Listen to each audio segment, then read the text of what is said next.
Господи Исусе Христе, Сине Божий, помилуй меня грешного. На Отца и Сина и Светия Дух. Аминь. Возлюбени во Христа Бога, братья и сестры, Бог се яви. Истина се яви. Бог се яви. Истина се яви. Бог се яви. Истина се яви. Така што ја освети сета твар, сето создание, дело, производ на рацете негови божествени. Свети Кирил Ерусалимски на своја беседа на денешен ден ја почнува со една значајна мисла, која што може да се земе како мото на денешниот празник. Водата, вели, е почеток на постоењето на светот, а Јордан, реката и неговите води на Евангелието. Свети Кирил е сосема во право, бидејќи тој знае дека Христос влезе во водите Јордански и ги освети во 30-та година од својот живот. И на тој начин, крштевајќи ја природата на човекот со вода и Дух Свети, го освети сиот создаден свет и уште еднаш ги посведочи неговите вечни, есхатолошки перспективи, неуништливоста и безсмртноста на животот од Бога еднаш за секогаш даде.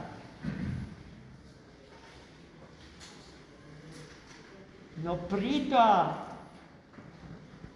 или за време на каштевањето на човекот од Богочовекот Христос, зега учество трите ипостаси Господни. Затоа денеска се поздравуваме со поздравот Бог се јави, Света Троица се јави. Амин, браќа. Не срамежливо, туку со целиот глас да воскликне. Како? Така што Бог Отецот ги освети нашите уши, бидејќи тој, додека Христос се крштеваше во Јордан, громко извика дека волјата негова ја става на оној што се крштева за спасение на човекот и на светот. Духот Свет ги освети очите на присутните. Како? Така што тој во вид на гула, како гула, лепнеше над водите Јордански. А синот, кој што се крштеваше во Јордан, стана дофатлив и допирлив за човек. Гледајте на кој начин Бог Троица во денот на светото крштение Господне го освети целиот човек, сите негови сетила. А сетилата со кои што го сполага природата на човекот се своевидни гносеолошки инструменти за познавање на вистина, она вечна и несмртна и неделива вистина, која што ги урива или во прав и пепел и во магла ги претворат тезите за постоењето на така наречените субјективни вистини. Секој да има право на своја вистина, а тоа значи да нема вистини. Но во овој ден, браќи и сестри, во 30-та година од својот живот, Христос ја почнува својата мисија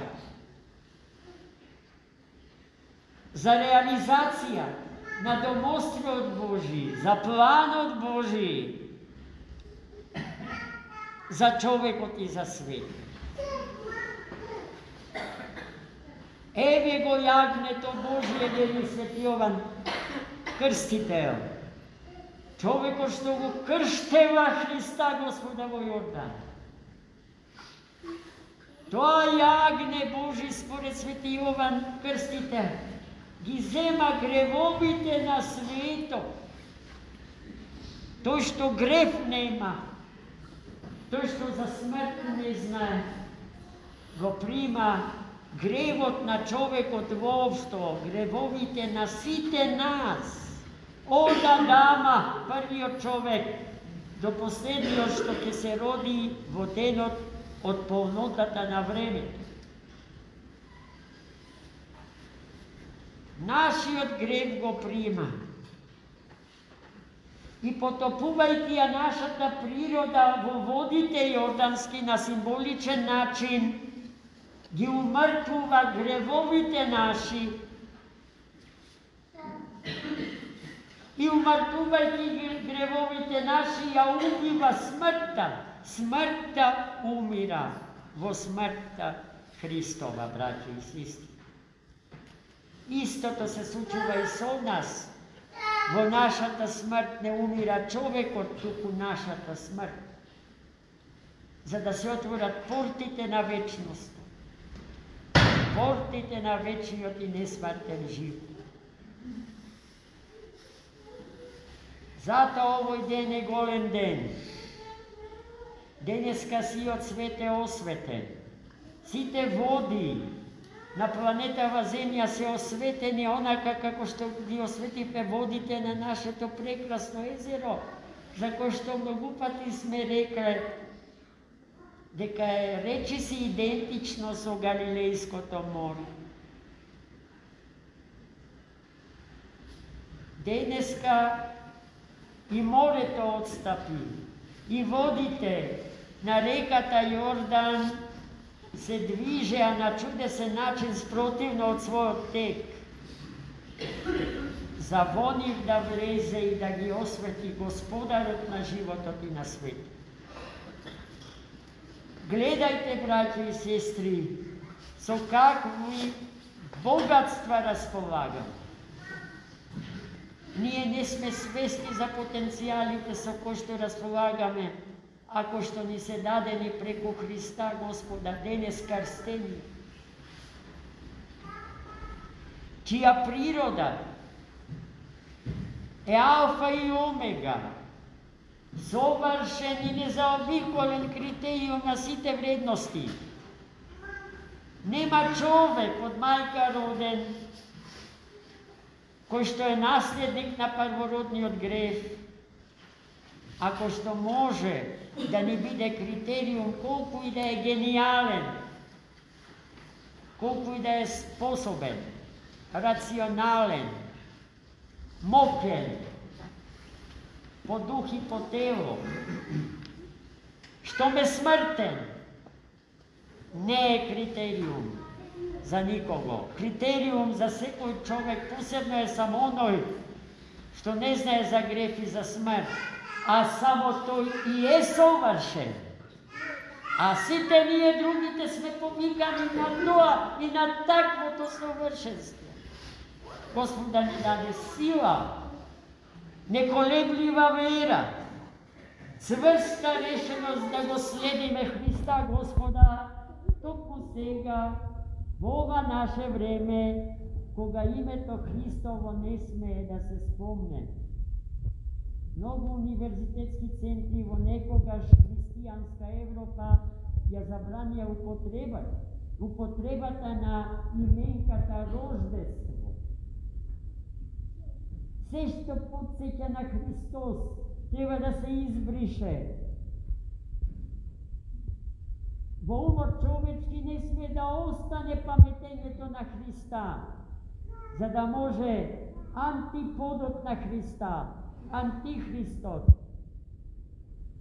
без проблем да господари со нас, претварајќи во робови наместо во слободни синови Божи, зашто Господ нас не создал. Да бидеме мудри,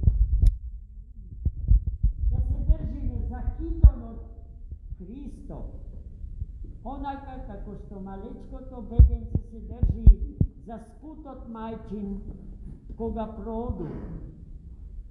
А ние сме вечни деца на вечниот наш и не сме Христос. Амин. Бог се јави. Вистина се јави.